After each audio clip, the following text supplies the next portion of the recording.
Hello everyone, ayan maulan na araw po sa ating lahat. Ayan, so yung mga friends natin diyan, yung ating mga followers, ayan na lagi po tayong mag-iingat. Ayan, so for today's video ay tara at samahan niyo po ako magluto na itong ating napakasarap na bihon gisado. So wala po muna tayong rice today.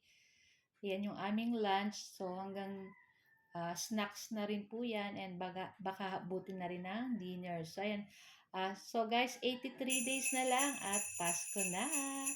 So, ayan na nga. Ayan, shout out lang din natin yung ating mga new followers ng Ma'am She and Three Sons. Ayan, thank you po sa pag-support, lalong-lalo na dun sa ating mga friends na lagi po nga nagko-comment at nag-share ng ating ibang video, ng ating mga photo, ayan.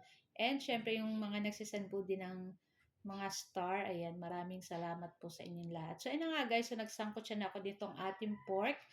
Ayan, so niluto na muna natin dyan yung ating pork para lutong-luto, ayan. Tapos, syempre, magigisa na tayo dyan ng ating bawang sibuyas.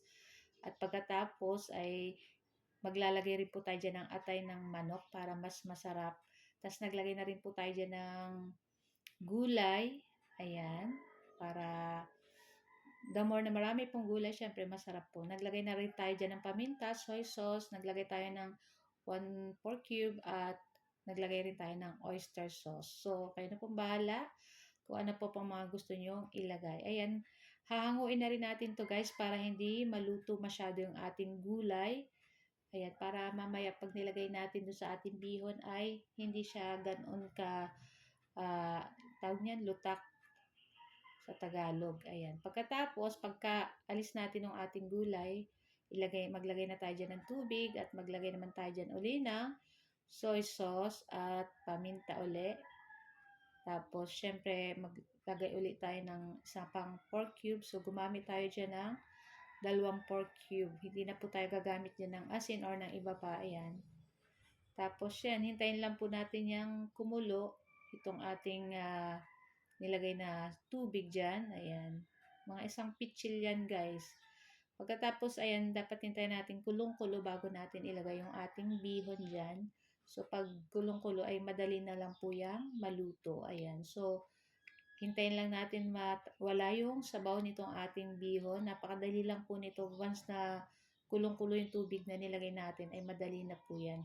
So, pag wala ng tubig, masyado yung ating bihon dyan, pwede na nating ilagay dyan yung ating gulay na niluto kanina. And then, imimix lang po natin iyan ng ganyan. Ayan, dapat mix, mix, mix para mag-combine yung lasa nitong ating gulay dito sa ating bihon. Ayan, tamang-tama lang po yung lasa nito guys, hindi siya maalat, hindi naman siya matabang. So, napakasarap nito.